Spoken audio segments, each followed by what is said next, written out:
Henry Thompson used to be a history teacher in a small town.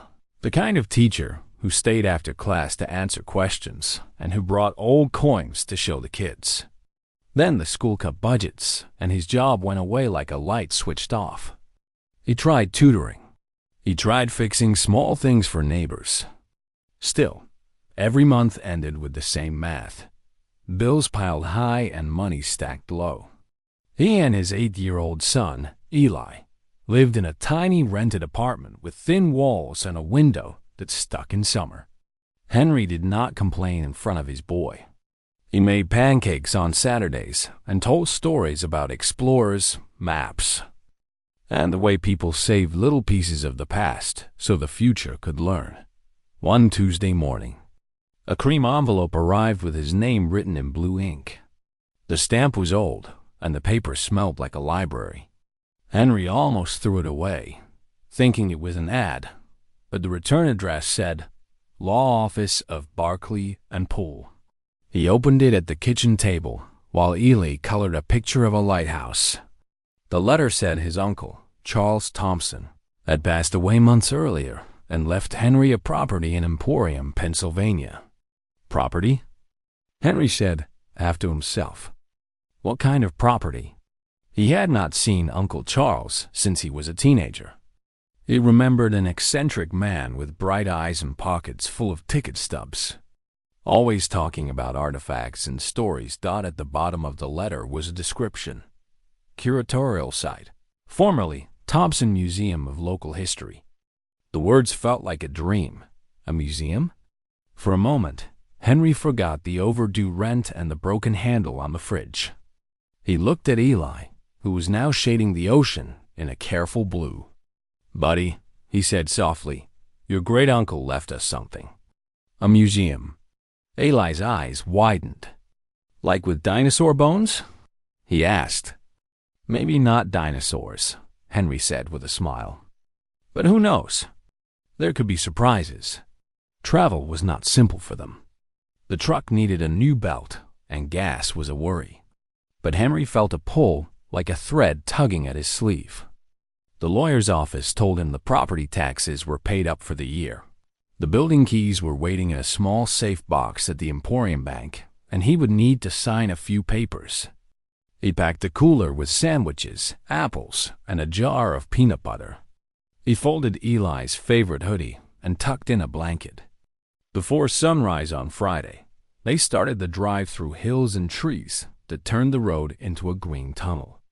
Eli counted red barns and learned the names of birds from his father. They ate at a rest stop picnic table and made a promise to treat the trip like an adventure. Emporium looked like a picture on a postcard, with brick buildings, a diner with a neon sign, and a river that moved like silver ribbon. At the bank, a woman with gentle eyes gave Henry a small metal box. Inside lay 2 heavy keys, a faded map of a property lot, and a note from Uncle Charles. The note was short. To Henry, who always listened to stories. Take care of mine. The museum stood at the edge of town, near old train tracks. The sign on the front was crooked, the paint was chipped, and weeds curled up like sleepy snakes along the steps. Eli held Henry's hand as they climbed to the door. The key turned with a stubborn groan, and the smell of dust and time drifted out when the door opened. The main hall had cracked glass cases and a long counter, where tickets must have been sold once. A faded banner hung from the ceiling.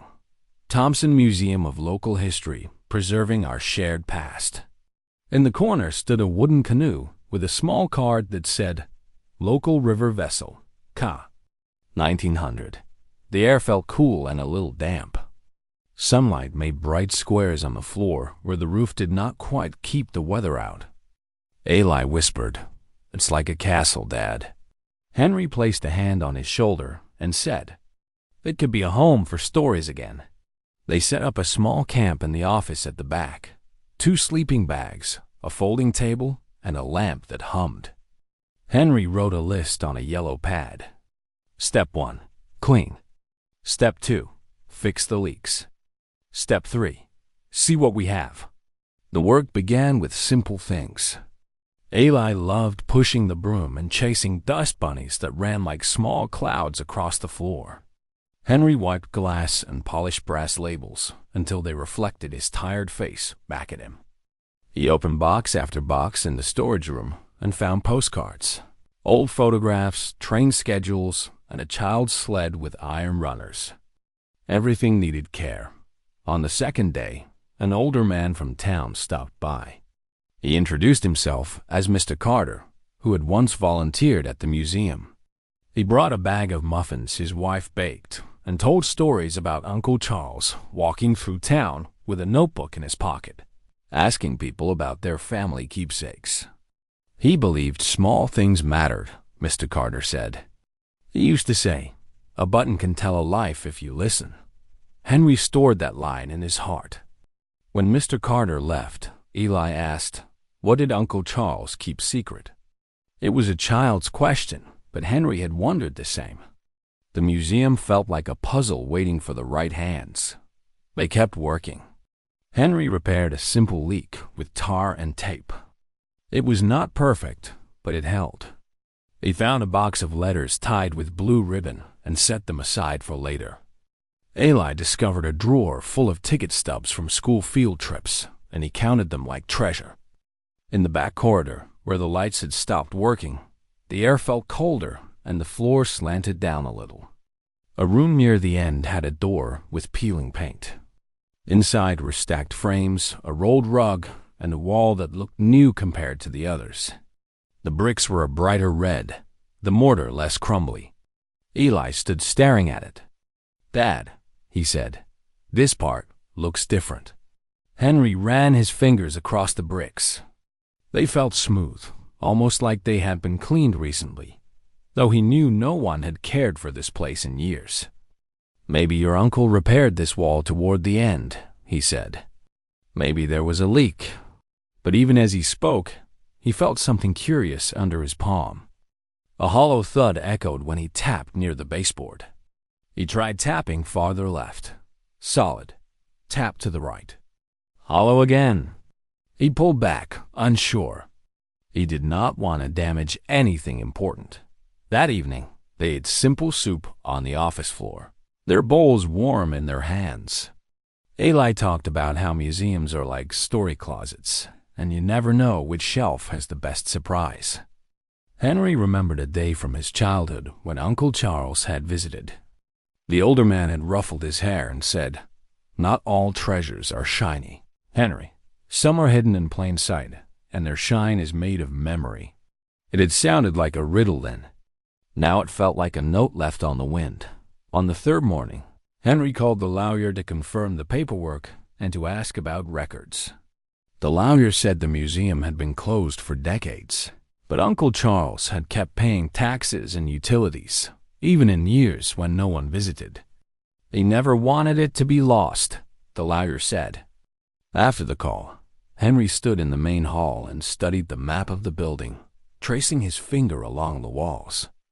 The back room with the new bricks was not on the old floor plan. It was marked as storage, but the measurements did not match. His heart thumped a little faster, not in fear, but with the feeling that a page was about. Morning light slid across the dusty floor as Henry and his son, Eli, stood in front of the hole they had opened in a museum wall. The air from inside the hidden space felt colder, like a breath from another time. Henry's heartbeat quickened. He had spent months scraping rust and sweeping cobwebs, but this was different. This felt like his late Uncle Charles was still guiding him. Eli squeezed his father's hand. "Can we look now?" he whispered, as if they might wake the past if they spoke too loud. Henry nodded, set a lantern on the floor, and they stepped inside together. The secret room was small, just a few steps wide, with brick on 3 sides and a wooden panel at the far end. Dust hung in the light like tiny stars. Along one wall sat 3 wooden crates with iron corners. Another crate was half buried under a fallen shelf. There was also a narrow trunk with a tarnished brass lock and a rolled parcel tied with cloth. Everything was neatly labeled in the same careful handwriting Henry remembered from his uncle's postcards. It felt like a message left for them to find. Henry lifted the lid of the first crate and peeled back old fabric. He saw a painting wrapped in brown paper. When he unwrapped it, colors burst out like a sunrise, deep blues, warm golds, and a calm face painted with skill. The canvas felt thick and old. He didn't know the artist, but he knew it was important.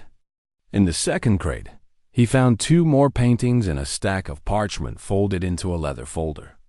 Eli crouched beside the narrow trunk and tapped the lock with his knuckle. "It's stuck," he said. Henry fetched the crowbar he'd used for loose floorboards and carefully eased the trunk open, trying not to break the old wood. Inside the trunk lay rows of small cloth bags and a leather roll tied with string. Henry loosened one bag and poured a few coins into his palm. They were heavy and bright under the dust, stamped with dates older than his great-grandfather. Eli gasped. "Treasure," he breathed, eyes wide. The leather roll held old jewelry brooch, a watch with tiny gears still inside, and a locket with a faded picture of a woman Henry did not know. It was beautiful and sad at the same time. He wondered who had worn it, who had laughed with it pinned to a dress, who had cried when it was put away. Henry did not rush. He took out his phone and snapped pictures of where each item sat before touching it again. He whispered to Eli, "We need to do this right. Your uncle spent years keeping these safe." Eli nodded solemnly, as if accepting a promise. They moved to the wooden panel at the back of the room. Behind it, wrapped in oilcloth, they discovered a tube with a wax seal. Henry broke the seal gently and unrolled a brittle map across the floor. Faded lines showed rivers and roads that no longer existed. Names were written in an older script. In the margins were notes, trade posts, prices for goods, warnings about floods, and short sentences that looked like directions only his uncle could have decoded. Henry traced a river bend with his finger. He felt the strange joy of touching time. He knew what to do next. He called the small university in the nearest city and asked to speak with the history department. At first, the professor he reached sounded polite but cautious. People called all the time with discoveries. But when Henry emailed the photos and mentioned the map details, the professor's tone changed. He said he'd bring a team the next morning. Henry hung up and sat cross-legged on the floor next to Eli. "We're not selling anything tonight," he said with a tired smile. "We're just going to breathe and be grateful." Eli leaned his head on his father's shoulder. "We did this together," he whispered. The team arrived just after sunrise. 2 history professors, an art expert, and a conservator who wore white gloves and spoke very softly, like a librarian for fragile things. They were careful, kind, and excited in a quiet way. They documented every item, sketched where the crates had been, and measured the room. The art expert unwrapped the paintings and stood still for a long moment. Then she breathed out and said the names of artists Henry had heard only a few times in his life. The conservator examined the coins and jewelry under a small lamp and smiled without showing teeth. "These have stories," she said, "and they were loved." Henry signed papers so the items could be appraised. He called a lawyer about inheritance rules and taxes, and he called an insurance agent too. Each call felt like stepping onto a new bridge. He was nervous, but he kept going. That night, he and Eli ate soup in the little office by the front door, the same place where his uncle had written letters long ago. Rain started on the roof, soft as a drumbeat. Henry said, "No matter what happens, I want you to know something. This is not just money. This is history. This is our family taking care of stories." News traveled fast in a town like Emporium. By the next day, a reporter from the local paper stood on the cracked museum steps with a notebook, and a camera crew from a regional station asked for an interview. Henry agreed on one condition. The crew could film only in the main gallery, not the secret room. He wanted the experts to finish their work and the items to be safe. He gave a simple interview. He didn't make any grand claims. He talked about his uncle, about Saturdays spent dusting, about the day they heard a hollow sound in the wall and followed a feeling. He spoke about Eli's curiosity and how it led them through. Weeks passed, and the figures began to come in like careful footsteps. The appraisal was slow and specific. The paintings, rare and well-kept in their oilcloth, were worth far more than Henry had imagined. The coins told a timeline of trade. The jewelry carried value from craft and age. The documents and the map were something else again, unique sources that connected names and dates like threads inside a quilt. The team explained that the collection was not just rich in price. It was rich in meaning. When all the parts were counted and compared to sales and museum records, the total estimate reached a number that made Henry set the paper down and close his eyes. $75 million. He did not cheer. He felt wonder, fear, and gratitude at once. He looked at Eli, who sat on a stool with his elbows on his knees, and said, "We will be careful. We will be kind. We will share." Being careful meant paperwork and plans. The latter helped him set up a foundation named after Uncle Charles. The foundation would hold the collection so it could be loaned to museums and studied by scholars. Part of the money would go to restore the building safely.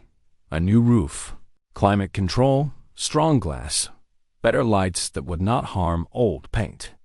Another part would support local schools, so students could visit for free and touch history with their eyes and their questions.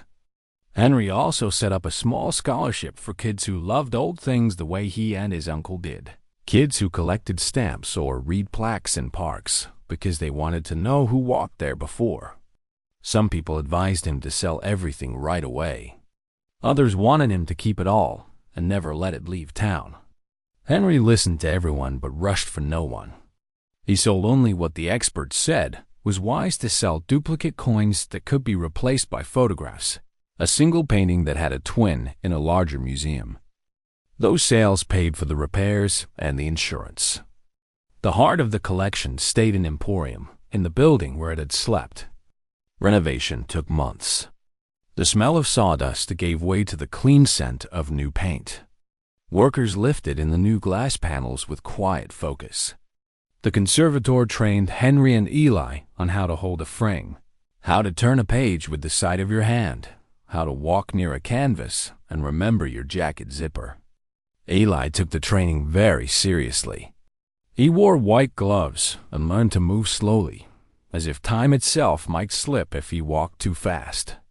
While the building changed, so did the town. The diner started offering a curator's breakfast. The hardware store created a small display about the museum's repairs. A teacher organized a weekend history club, and the library's after-school program ordered books about maps and coins. People visited the front steps just to take pictures of the new sign, long before the doors reopened. Henry put a small plaque near the door with a quote from his uncle's journal that the professors had found. Some treasures are shy. They wait for patient hands. On the eve of the reopening, Henry and Eli walked to quiet galleries together. The lights were low, the floors gleamed, and a gentle hum from the climate system sounded like a promise kept. The new Charles Thompson room held the map, now framed and protected, and the three paintings glowed on the far wall like windows. In a glass case sat the locket with the faded picture. Henry found himself standing before it longer than he expected. "Whoever she was," he said softly, "she can see the world again." Eli slipped his hand into his father's. "We found her," he said. The next morning, the line stretched around the block. Families, students, older neighbors who remembered the museum when they were children, all of them waited in the cool air, smiling and talking. When Henry unlocked the door, he didn't make a speech. He just opened it wide and stepped back, letting the crowd flow in. People moved slowly, reading the simple cards, pointing, whispering, smiling.